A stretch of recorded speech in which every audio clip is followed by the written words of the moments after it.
Hey guys, it's Maymay, and today we're chalk couturing. Oh, that's hard to say. Chalk couturing ornaments for the Christmas tree.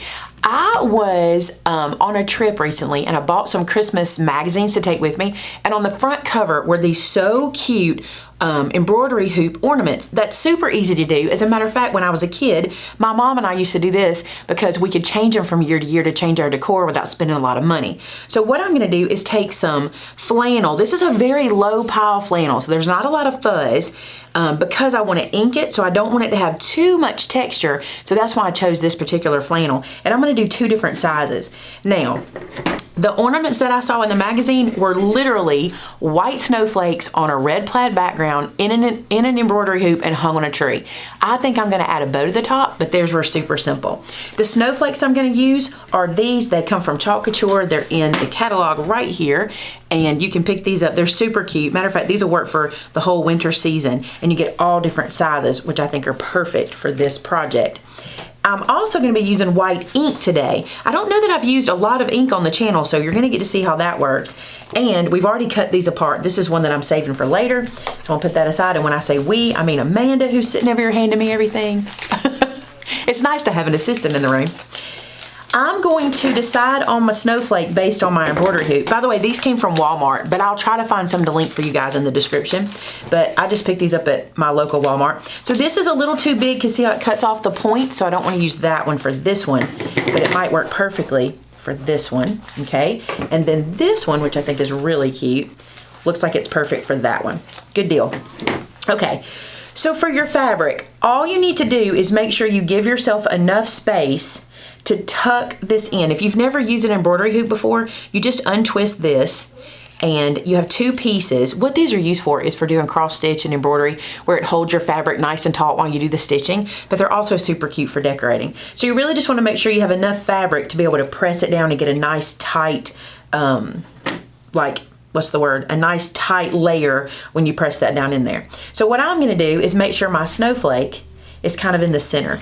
Now, normally you would fuzz your transfers, and what that means is you would put them onto a towel and peel them off a time or 2 so that you can get this to be not quite so sticky. But since I'm doing this on fabric, I'm gonna skip that part. I find that I get a really good adhesion if I don't do that if I'm using it on fabric. So here's what I'm doing. I'm gonna put my little piece back just so I can see where I'm going, and I'm gonna place this guy down. This is so easy, there's nothing to it. Now I'm just gonna rub it out nice and smooth, and I'm gonna spend a second or 2 rubbing this out, because I wanna make sure that I've got good adhesion in all these little places. You can even use your like squeegees or whatever. I don't really do that, I just use my fingers. All right, the ink, I love the ink, it's super cool. So I'm gonna open this one. This is the white. Look how beautiful this is. It should be also kind of yogurty like your chalk is. Just gonna stir this really good. Then we're gonna apply this. This is my favorite part. I love the ink. You can use this on t-shirts, on placemats, on tea towels, on anything, and you just heat set it to make it permanent. Now, something I found is this. You want to not press and drag too much. You don't want to distort the fabric underneath. You just want this to fill in the screen itself. So I'm gonna use more than I might use with chalk. You see I'm picking up more, but that's because I really want it to fill in that screen, and I don't want to pull and distort. So I'm not trying to press. I'm more just trying to fill in the distance between the screen and the fabric. You'll know what I'm talking about when you do it. You'll be able to tell. I've never done this on this plaid. This plaid may be too bold for this, but we'll see. We'll see. And with the ink, you have a little more time to work than with the chalk. The thing about the ink is it stays a little wet longer. And like I said, I even have to heat set it to make it permanent. So I'm gonna go back, and since that was kind of showing me the red through, I'm gonna go back and do it one more time over everything just to get a nice heavy coat on there.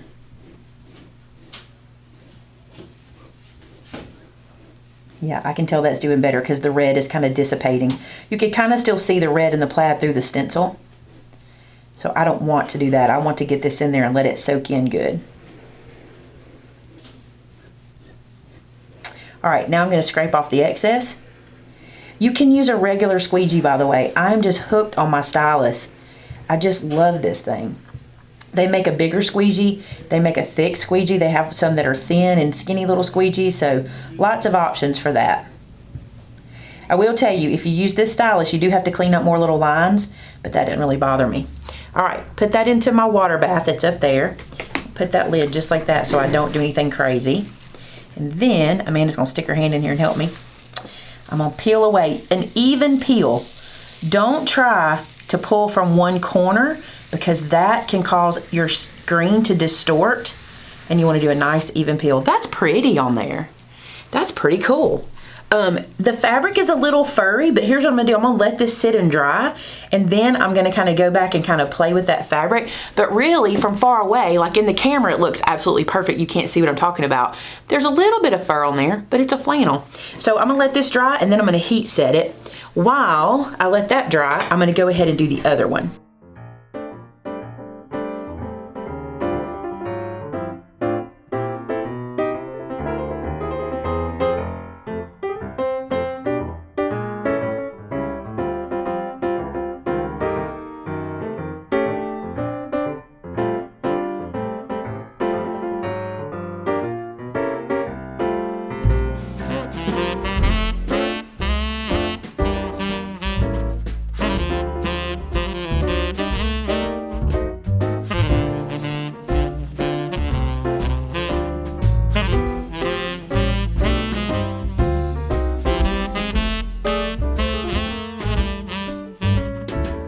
Okay, so I want to show you, this is what I did in the meantime. I just put those snowflakes that I used into a water bath until I can get to the sink and clean them. And I did have 2 styluses, so I just used both of mine. Sometimes I do that, sometimes I don't. You can use one because I didn't change my colors, but I stuck it in the water before I thought about it. All right, so here's this one all done, and here is this one, which is super cute. And now we just need to heat set them. I want to show you this too. This is a pretty thick fabric, so it didn't bleed through. That's why I didn't put anything underneath it. But you might want to protect your surface, and Chalk Couture actually makes protectors for your surface. They're really cool. It's a sticky mat that'll hold things firm for you. So if you want to do that, like if you're doing t-shirts or bags, and I'll have other videos where I show you how to use that, but that's why there was nothing behind these. You see, it didn't come through, so we're good. All right, let's heat set these guys. You will need either an iron, or I use my Easy Press, my Cricut Easy Press, and you'll also need some parchment paper. So this is what I use for my Easy Press. This is one of those little mini ironing boards that fold in half, and I picked it up at Walmart. I've used it forever. This is what we've used in classes. We use it everywhere we go with the Easy Press. And I put my little piece of fabric up here with my Chalk Couture ink on it, and then I'm gonna put some parchment on top, okay? This is parchment, not wax paper. There's a difference. Make sure you get the parchment. We're gonna set the Easy Press to 305. Is it there? Yeah. Yeah, 305 is what we want, so it just beeped at me. So I'm gonna sit this on top here, and then I'm gonna press the little Cricut head, and that starts my timer. You can see here that the timer's counting down, and, oh, this is the old one. I know. We have a new one too. The new ones, they're kind of the same, except the new one has a better heat distribution from what I understand, but I use them both. They work great. All right, so this guy is all heat set and ready to put in our embroidery hoop. Let's do the second one. Same way, lay it down, parchment, Easy Press, Cricut head. You can do this with your home iron. You just want it to be, I think it's medium to medium high heat. You want it to be about 305, and again for about 15 seconds. It doesn't take forever. That was not sticking, by the way. It was like static. I was like having to static it off of there.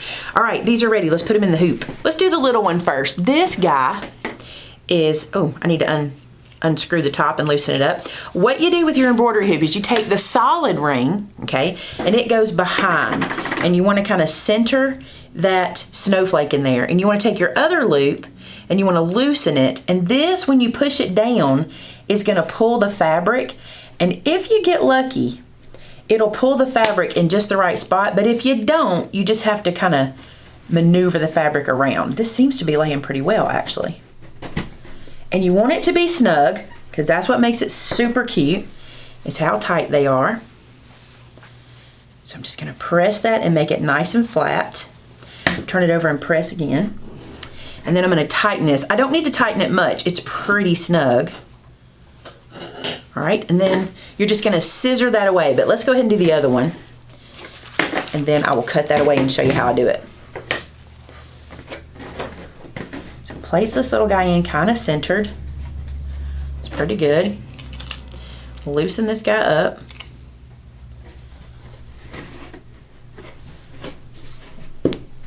That on there. Feels pretty good. It's a little to one side. If that's the case, you can always pull the fabric to kind of bring it over. You just adjust it. All right, let's flatten the hoops down together and tighten. Okay. Now I'm just going to take some scissors and I'm just going to cut this fabric off flush with the top of that hoop.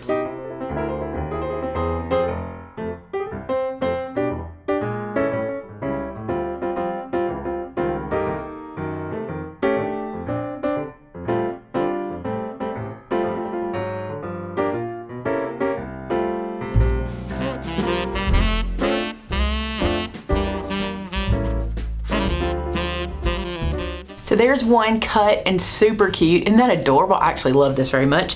And let's do the other one.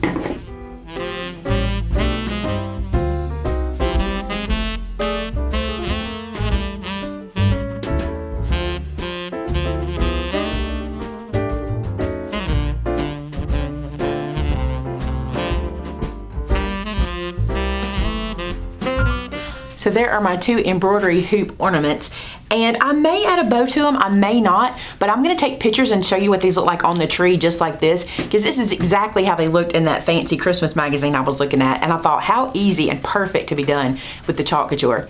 I hope you guys enjoyed this very much. If you would like more information about becoming a Chalk Couture designer, about being a hobbyist, or even just purchasing these products, look in the description below for all my information about that, and I hope you enjoyed this Chalk Couture video. Talk to you again real soon. Bye-bye.